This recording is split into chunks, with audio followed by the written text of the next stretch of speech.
पाटिल दिल्ली में गए तो उसके बाद जो बात सरकार की तरफ से उभरी है वो बेहद टफ स्टैंड की है, यानी किसी रूप में भी कड़े कदम उठाने की नहीं, कड़ा संकेत की बात हो रही है। संकेत कड़ा है। देखिए पहला संकेत किस रूप में पाकिस्तान की ओर गया। मोस्ट वांटेड 21 लोग, 21 तस्वीरें एक साथ, और इसमें खास तौर पर जो महत्वपूर्ण तस्वीरें उभर कर आ रही थी, जिसको लेके इससे पहले एनडीए की सरकार भी सवाल खड़ा करती थी, उसमें कई नाम बेहद महत्वपूर्ण थे। दाऊद इब्राहिम, अंडरवर्ल्ड, सबसे बड़ा गैंग डी कंपनी के नाम से जाने जाते हैं। ठिकाना कराची के पौश इलाके क्लिफ्टन इलाका है, हैसियत डी कंपनी के डॉन के तौर पर। 93 के मुंबई धमाकों के पीछे कहते हैं इसी का दिमाग था, और इस बार जो मुंबई में हुआ कहते हैं वह भी पीछे था। हाफिज मोहम्मद सईद लश्कर तौबा के जन्मदाता संस्थापक हैं। फिलहाल जमायतुल दावा के नाम से काम करता है यह संगठन, लेकिन मुरीद के शहर जो लाहौर से कुछ दूरी पर है वहां पर, और 1993 के मुंबई धमाके के बाद अगर माना जाए तो संसद पर हमला, लाल किले पर हमला और तमाम आतंकी हमलों के पीछे माना जाता है लश्कर तौबा। जैश ए मोहम्मद बहावलपुर पाकिस्तान का इलाका है जहां पर इनका ठिकाना है।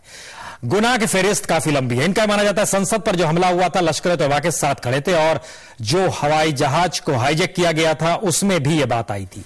आमिर रजा शेख नया नाम जुड़ा है, जो कि लश्कर का ही सिपह सलार है, ठिकाना पाकिस्तान में ही है। खोजी से जुड़ा हुआ शख्स बताया जा रहा है, और देश में जितने धमाके पिछले 2 साल में हैं उसमें माना जा रहा है किसी ना किसी रूप में इनका हाथ है। लेकिन सवाल है कि जो तस्वीर पाकिस्तान को लेकर उभर रही है उसमें अगर भारत और पाकिस्तान के नक्शे के जरिए अगर चीजों को समझना चाहें तो बहुत महत्वपूर्ण है कि नक्शे में जो लाहौर के नजदीक मुरीद के शहर है वह है लश्कर का हेडक्वार्टर। लाहौर से सटा हुआ इलाका अमृतसर से बेहद नजदीक और दिल्ली से भी निशाने पर। पाकिस्तान में यह खबर चल पड़ी है कि भारत के निशाने पर मिसाइल के द्वारा लश्कर का हेडक्वार्टर है, और इसको लेकर वहां पे अखबार रंगे पड़े हैं।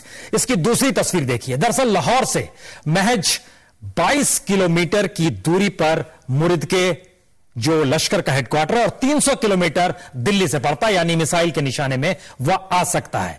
लेकिन सवाल है कि भारत के निशाने पर आतंकवादी संगठनों में पाकिस्तान ऑक्युपाइड कश्मीर के इलाके में जो अलग अलग तरीके से संगठन जो काम कर रहे हैं उसमें पीओके में माना जाता है कुल ट्रेनिंग सेंटर 33 है, लश्कर तौबा के 3, जैश ए मोहम्मद के 2, आईएसआई का 2 इसलिए महत्वपूर्ण है क्योंकि इसमें माना जाता है कि वह सेना को किसी तरीके की ट्रेनिंग देते हैं, और सेना के साथ साथ खुफिया एजेंसी की ट्रेनिंग भी होती है। लेकिन दूसरी हकीकत जो रॉ की तरफ से आती है उसके मुताबिक है कि बिल्कुल नहीं, यह पूरी की पूरी ट्रेनिंग सिर्फ और सिर्फ सरकारी तौर पर है।